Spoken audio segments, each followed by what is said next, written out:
This is Lukasz for Tech Travel Geeks. Welcome to the review for the GoPro Hero 7 Black action camera, including unboxing and some footage from my recent trips. Released in September 2018 and retailing for £379 or $399, the Black is the latest and most capable of the Hero 7 lineup, which also includes the silver and the white versions, with some lower specs. I've been a happy user of the Hero 5 Black version, so I'm excited to see how the new version performs and see if it was worth upgrading. The box is very similar to the Hero 5 one, and it's one of my favorite product packages since you can see the product well presented straight away. You can also see some key feature, product information and what's included in the box. So let's open it up.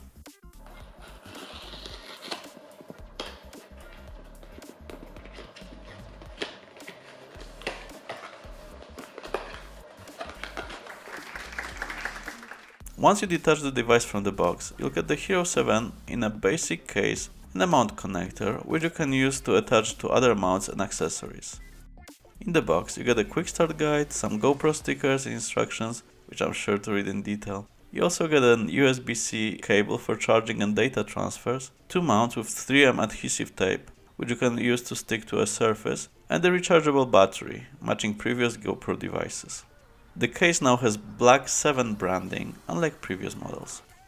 And finally, the device itself is actually black, unlike the previous versions which were grey, as per my Hero 5 Black, here on the right. Luckily, everything else about the device is the same on the outside, so you can use any of the hundreds of accessories available online, and they still should match without problems. So what's actually changed from previous versions? The biggest change is the stabilization, which they call gimbal-like hypersmooth stabilization. Hero 6 introduced some basic stabilization, but it received mixed reviews, which made me skip the last year's release. However, seeing the footage from the new camera, I was stunned and decided to get it. See me walking around on a heavy metal cruise ship and see how well it behaves when carried handheld.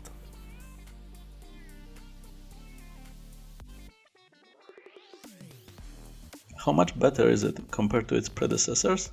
Here you can see a side-by-side comparison of the Hero 5 Black, bottom right.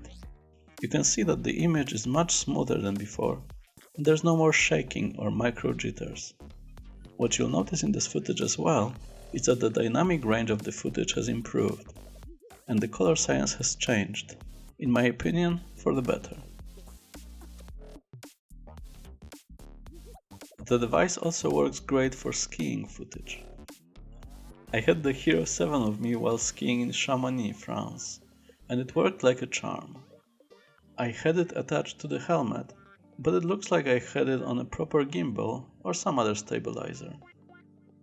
Finally, the footage is really usable, unlike the video I'd taken before with the Hero 5.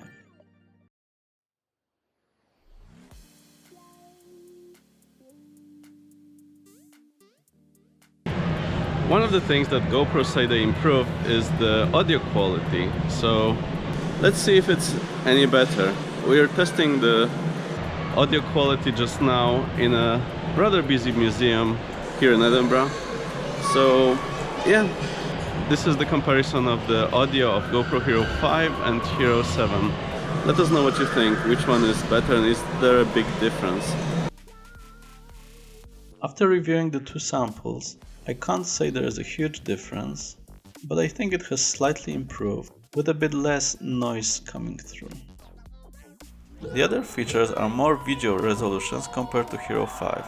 I'm finally getting 4K 60 frames per second for 40% slow motion, which I use all the time in other Tech Travel Geeks videos.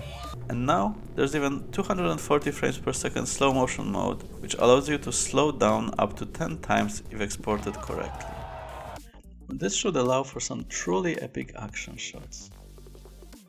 Case in point, this is a video taken on a zipline in Haiti. My favorite piece of footage from this short ride was just 3.4 seconds long. Blink and you'll miss it. But when slowed down, you can get 34 seconds of this. If it wasn't recorded in slow motion, you wouldn't really be able to experience what I saw and how I felt up there.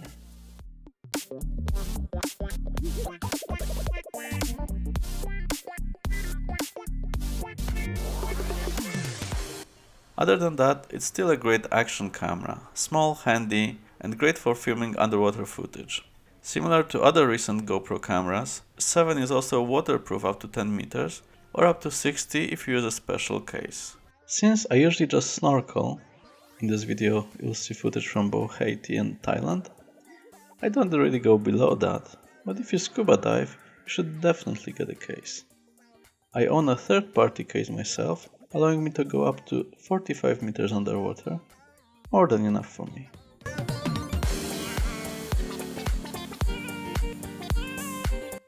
So, what are my overall thoughts about the GoPro Hero 7? Stabilization is indeed amazing and I'm really impressed by it. And the new video resolutions will allow me to mix GoPro footage with other cameras I have. I'm sure it will be an important part of my video arsenal going forward, especially with my recent love for extreme sports.